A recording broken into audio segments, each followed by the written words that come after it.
Dragon here, Arkansas Combat Simulations, after-action report of Operation Bombshell that was held on the abandoned theme park, Dog Patch, USA this weekend. The event itself, not the night game that we played before, but the actual event day, it was kind of a test operation. Nobody's ever played airsoft out there. No one's had really been out there to play before. Didn't know what it was going to be like or how combat was going to flow. We found out a lot of information on just that aspect alone. Overall, both teams did great all day. Like I said before, no team really outdid the other. Tan team manipulated the point system in their favor, but they really didn't outperform the green team. I wanted to kind of stress that because, the green team did a lot of work and whatever. And some of the issues that we had out there was that once one team got dug in to an area, it was very difficult to move forces into the next area or into that area. Like Tan team, in the beginning there, we had a town, we had a mine or a bomb or something in the church building that the opposition was supposed to come in and take from us, and I don't really think they could actually get into the town.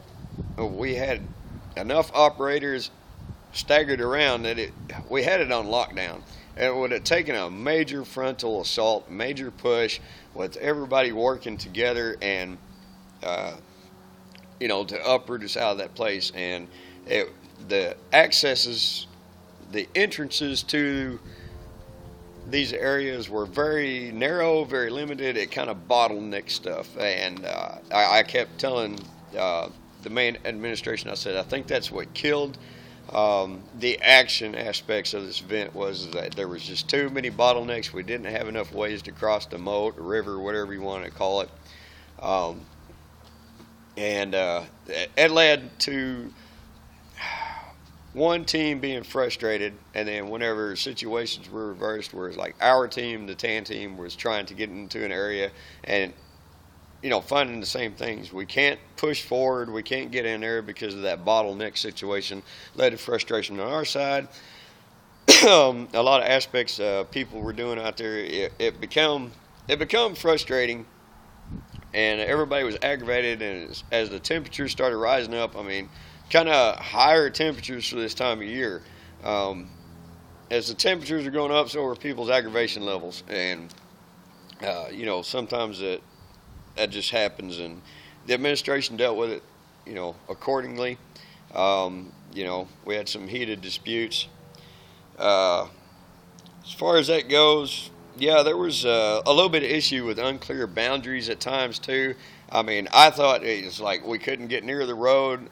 The main road that actually had traffic on it was not far away from some of the areas that we were in, and I was like, I didn't know we could go up there.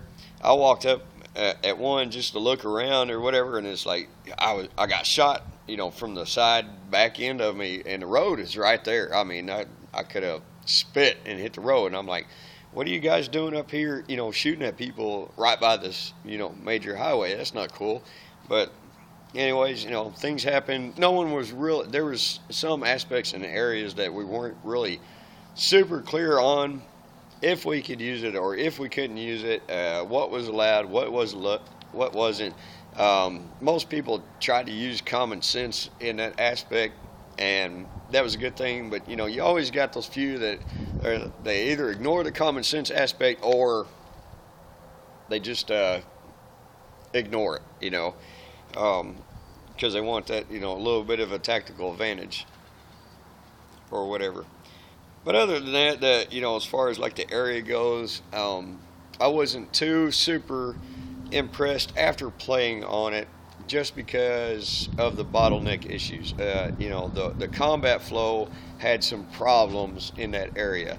It even got to the point where we were like, we're not even going to try to go over here because it's impossible. It's, we couldn't do it without a full force, and we had to split our forces up most of the day, because individually each area really wasn't big enough to hold a full force. But that's just how it went, and everybody just still managed to have a good time, and I was really glad about that. I was really glad to hear players coming up and thinking of Advans and Bennett's and stuff, and saying how much fun they had, and they were looking forward to coming back. So that was pretty cool. Well, I'm going to go ahead and end this video because I'm trying to keep these short and get on to the next part.